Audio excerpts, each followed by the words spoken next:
Okay, so thanks for having me back here again. In this talk, I'm going to take you on a tour of gut health and low carbohydrate diets. And by the end of it, I hope to have convinced you of a few things. Firstly, that fibre is not a necessity for a healthy diet. Secondly, there are some low carbohydrate foods which commonly cause bloating and other symptoms, and we can identify these and improve gut symptoms on a low carbohydrate diet. And finally, I want to demonstrate that at the moment there's simply not enough evidence that altering our gut bacteria can lead to weight loss. So let's start with fibre. This is defined as the carbohydrate portion of plant foods which we can't digest. And remember, fibre only comes from plant foods. It can be divided into two types. We have a soluble fibre, and this is readily able to be fermented by the bacteria in our colons, and this produces gas and something called short-chain fatty acids. And then we have insoluble fibre that's much more resistant to being broken down by the bacteria in our colon, and this is the type of fibre that adds bulk to our stools. Now, there's been a lot of suggested benefits to the ingestion of fibre. This includes preventing bowel cancer, preventing diverticulosis, helping hemorrhoids, lowering blood sugar levels, and of course, treating constipation. In fact, it is now conventional wisdom that fibre is a necessary component of a healthy diet. So, understandably, many of my patients are concerned about the potential impacts of removing high carbohydrate cereals and breads from their diet. So in the Australian diet, these represent 45% of the fibre that the average Australian gets. And when we have a look at the current governmental advice, they consider that fibre is the best available treatment for constipation, bar none. But this opinion doesn't bear scientific scrutiny. Now, for such a widely accepted and believed claim, you'd think there would be compelling evidence to back it up, except there's not. I could not locate one randomised control trial expressly looking at symptoms of constipation. Sure, there's trials looking at bulking and transit rate and a few other things like that, but when we look at the symptoms of constipation, the research just isn't there. So I'd like to present to you the best trial that I could find. This was a case-controlled study. So in this study, 63 patients who presented with constipation were recruited, and high and low fibre diets were compared in these patients. And this also included a zero fibre diet that required the complete cessation of all vegetables, cereals, fruits, wholemeal breads, and rice. So this graph here represents the percentage of study participants before the study suffering from each of the symptoms listed on the right side. So you can see, before the study started, all of them had constipation and strain opening their bowels, and a number also experienced bloating, bleeding, and pain. And when the study participants, those who went on a high fibre diet, we can see that the proportion suffering symptoms actually increased, especially bloating. So then there was a reduced fibre arm. And what you can see here is that those on the reduced fibre diet actually demonstrated a modest reduction in symptoms. So the question is, what happened to those, the majority of those in the study, who had zero fibre in their diet? This is not a mistake.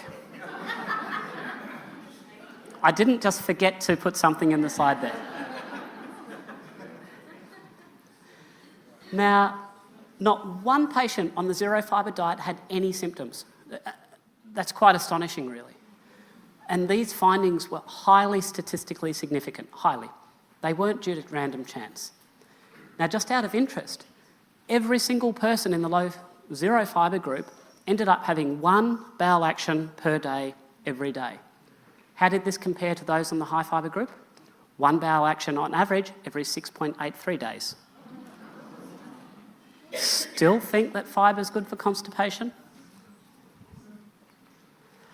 So to understand why fibre reduces constipation and gives such striking results, let's look at the diagnostic criteria that we as doctors use to diagnose functional constipation. And you'll note that each one of these criterion relates to ease of passage of stool through the anal sphincter, which is quite logical, really. Now, fibre, especially insoluble fibre, the kind you have in wheat bran, has long been heralded for its ability to bulk the stool, to make it bigger. But when you think about it logically, is making something bigger really the solution when you're trying to pass it through a small hole? So packing the rectum with faeces actually makes it harder to expel the faecal matter. So using fibre to help constipation is analogous to adding more cars to fix a traffic jam. But that's not the only argument. People say, well, it also moistens the stool. Except it doesn't. It's been long known and well understood that stool moisture does not vary regardless of how much fibre or how much water you consume. Fibre does not moisten the stool. And while it's not technically a diagnostic feature of constipation, bloating is a known issue that many people understand is related to excess consumption of fibre. And the reason for this is because it doesn't get digested in the small bowel. Remember, that's a definition of fibre. It's not able to be digested. So it passes down to the large bowel, which has a large bacterial population. And then these bacteria can ferment the fibre, especially the soluble fibre. And they produce something called short-chain fatty acids, which is heralded as being one of the things which it provides health benefits through. But in the process of this, they also produce gases, such as hydrogen. And given that the volume of the whole gastrointestinal tract is only about 1 litre, it only takes a relatively modest amount of gas production before you start feeling bloated and start having an element of abdominal pain. And anybody who lived through the 1980s, anybody remember the bran craze? You can probably attest to that. So what we're left with is that when we look at the best evidence available, fibre worsens constipation, it causes bloating, and does absolutely nothing to moisten our faeces. So how does this relate to low carbohydrate diets? Well, there's a lot of low carb foods that are actually high in fibre. So even though 45% of the fibre in the average Australian diet comes from breads and cereals, a lot of the food we replace it with when we go on a low carbohydrate diet are also high in fibre. And some of the staples that we love, like berries, cauliflower and almonds, they're in that high fibre group.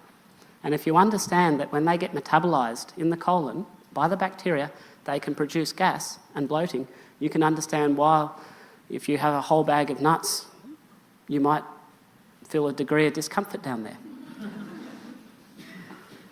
So some of you are probably looking at that going, you know what? I did have a big plate of cauliflower mash the other night and I did feel a bit funny overnight. So let's turn our attention to something called the short-chain fatty acids. So you'll remember once the fibre is fermented by bacteria, it produces these fatty acids. And they're thought to offer some health benefits. So these bacteria allow the body to salvage energy from an otherwise unusable source and provided in the form of fats. And estimates vary widely, but it's commonly considered that about 5% of the energy we actually get from our diet when we're eating an average diet actually comes from these short-chain fatty acids, which are produced from fibre. And it's said that these short-chain fatty acids nourish the cells that line our colon. They're called colonocytes. And this is thought to help improve conditions like inflammatory bowel disease. And while it's true, this is a representation of some of the cells that line the colon, while these cells can use short-chain fatty acids for energy, they only do so after converting them to ketones first. So, if ketones are produced from short-chain fatty acids, and that's beneficial, then isn't it logical that ketones in the circulation from being in nutritional ketosis or on a ketogenic diet would also be beneficial to these cells? They can still get to them. And in fact, the ketones in the circulation are probably even more effective because they're delivered to every colonocyte, not just those in which they're in direct contact with. And this has actually been demonstrated in studies comparing enemas giving short-chain fatty acids and ketones given into the circulation. And it's been shown that the ketones given in the circulation are more effective at treating the inflammation of inflammatory bowel disease, which might mean the short-chain fatty acids aren't so magical after all. And even if they were, fibre isn't the only source of short-chain fatty acids from gut bacteria. This is a graph here, and it shows short-chain fatty acid production between a plant-based diet with lots of fibre and an animal-based diet with lots of amino acids. Here in red, you can see that the short-chain fatty acid production is actually higher on the animal-based diet than it is on the plant-based diet. So it would seem there's nothing uniquely beneficial about the production of short-chain fatty acids from fibre at all. So let's turn our attention to one of the other putative benefits of fibre in the diet, that you can control your blood sugar levels. And when you take that in isolation, that's actually correct. So this graph here compares blood sugar levels between a diet recommended by the American Diabetes Association, yes, with all that spiking blood sugar, Diabetic Association recommended diet, and below that, a diet that's higher in fibre. So you can actually see that the high fibre diet actually does moderate the spikes in insulin to a degree.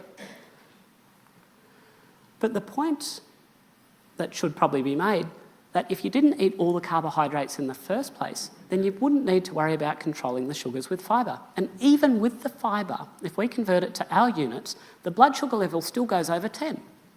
And additionally, if a diet that I was recommending for diabetes had blood sugar control like that, I'd probably start looking for another job. So let's have a look at this graph. This study was also published in the American Diabetes Association Journal. And on the top, you can see a control diet with significant spikes in blood sugar level. And on the bottom, you can see a diet that looks massively better.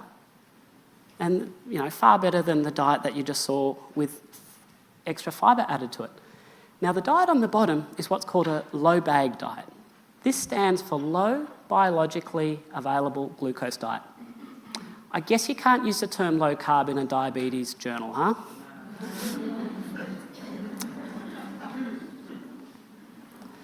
Now, for a final thought on whether fibre is a necessary part of a healthy diet, let's just look at a herbivore gut which has a really large cecum, which is where fermentation of fibre occurs, and compare it to a human gut.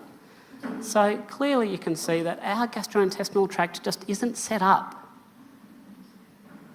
to metabolize or process fibre in the way that herbivores are. So I'd like to now move on to the next section of my presentation and have a look at something else that can cause gastric problems on a low-carb diet, and that's something called FODMAPs.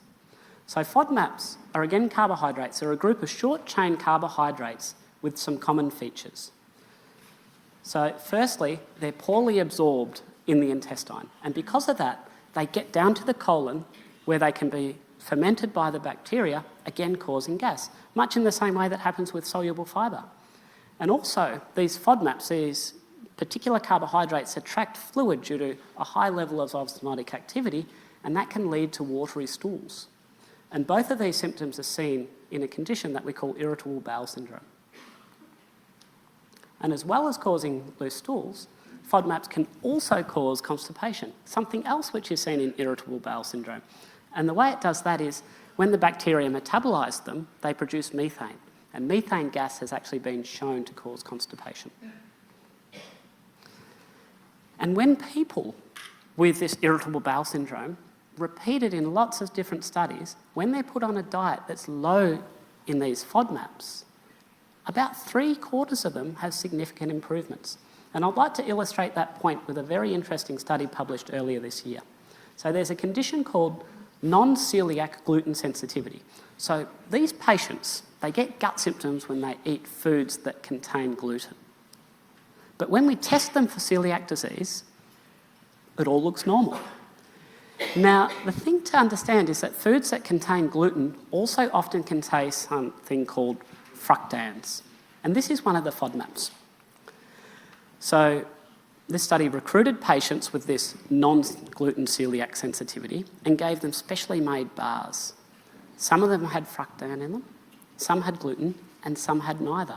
And what you can see on the right is that their symptoms were far worse when they were given the fructans than when they were getting gluten. So it appears the diagnosis of non-celiac gluten sensitivity is in fact a problem with FODMAPs. So how does this relate to the low-carb diet? Because we don't tend to eat much wheat, right? Well, true, but FODMAPs are found in a number of other foods, some of which are seen on a low-carbohydrate diet. And unfortunately, this includes cauliflower. Again, one of the staples, which we also saw was high in fibre. So if you've ever wondered why you feel bloated or constipated after cauliflower mash, you may have just found the answer.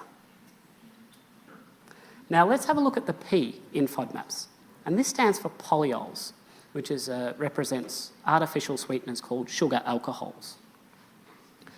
Now, because they essentially provide calorie-free sweetness, polyols are used widely in a lot of low-carb bars and sweets. The problem is they're poorly absorbed, they attract water, they produce gas, they give you loose stools. And many people on low-carb diets have suffered diarrhoea as a consequence of having one too many Atkins bar. Now, I'd like to touch on what we call the microbiome. Now, this reflects the colonies of bacterial microbes that exist within the human body. But in particular, we're going to focus on those in the colon, in the large bowel. It's often been said that we've got 10 times more bacteria than we do human cells. That's an exaggeration. When we actually look at the science, they do outnumber us by about 1.3 to 1, but not quite 10 times. So we're going to focus on the microbes right down at the bottom of this arrow here. And the question I want to specifically address is, can these bacteria make us fat? Because that's what we've been hearing a lot about recently. Now, we've got more than 1,000 different types of bacteria within our gut, but 90% of these come from one of two main groups, the Firmicutes phyla or the Bacteroides. And the Firmicutes phyla has actually been associated in a number of studies with obesity, while the Bacteroides has been associated with weight loss. And the graph here demonstrates how when you lose weight, the Bacteroides actually increases. But the thing to understand about bacteria is that they have very specific conditions for their growth. Some prefer oxygen, some don't.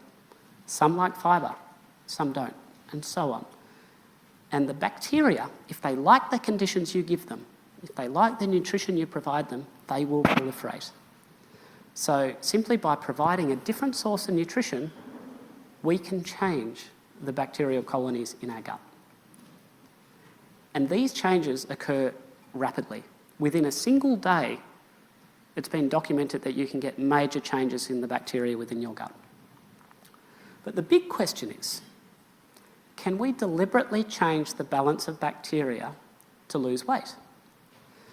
Now, a key point here is that the Bacteroides phyla, which is associated with weight loss, also happens to be associated with high-fat ketogenic diets. This has been found in studies of children on this kind of diet when they've been having their epilepsy managed. So it becomes a case of the chicken or the egg. Is it a change in bacterial population or the change in the diet that leads to the weight loss? So back in 2006, there's this famous paper. It was published that showed that an obese microbiota could make mice fat. So they had some germ-free mice, and they gave these germ-free mice some bacteria from some fat mice and from some skinny mice. And they actually found that the bacteria from the fat mice made these germ-free mice fatter. And this is why. This graph here demonstrates short-chain fatty acid production comparing the two groups. And what you can see is that the obese bacteria led to an increased energy harvest by way of producing more short-chain fatty acids. But that doesn't mean that you can simply transplant bacteria in our colons to lose weight. Firstly, the bacteria were transplanted into germ-free mice. There was no competition from other bacteria. It's highly unlikely that if you transplanted bacteria into a gut that had an existing colony, that it would do as well. Secondly, the extra energy was derived from fibre. So if you're on a low-fibre diet, then there would have been no finding. And the fact that the short-chain fatty acids are then converted into ketones, which, as we know, is an appetite suppressant, means that in the real world, when we're not on calorie-controlled diets, when we're not just in a cage with a limited amount of food, that our volitional food intake becomes important. So the ketones that are produced from the short-chain fatty acids probably would have had an appetite suppressant effect, and those mice would be predicted to then eat less. So it's not clearly apparent that we can simply change our gut bacteria to lose weight. Far more likely is that changing our diet permits weight loss, and that's associated with a change in gut bacteria, not the cause. It's the age-old conundrum. Is it causation or is it correlation? So as a final demonstration that what we eat does influence our gut bacteria, and not always in a good way, let's have a look at this study. So trehalose is a sugar composed of 2 glucose molecules, but it's fairly recent that it's been in our food supply. It was only approved for use in Australia in 2003, and that was after some Japanese scientists discovered a way to mass produce it back in about 2000. And it's not very sweet, but it is very effective at lowering the freezing point of food. And because of that, it's used in a lot of things like ice cream. Now, the problem is that a particularly harmful bacteria called Clostridium difficile is very fond of trehalose. And the increased consumption since the early 2000s has been associated with an increase in a dangerous condition called pseudomembranous colitis associated with this bug. So what we eat changes our gut bacteria. So to conclude, I'd like to leave you with 3 key messages. Fibre is not a necessity for a healthy diet. Secondly, even on a low-carbohydrate diet, certain foods contain high levels of fibre or FODMAPs that can cause stomach upset, and you need to be aware of this. And finally, the whole concept of altering our microbiome for weight loss is a bridge too far with the current understanding of science. Thank you.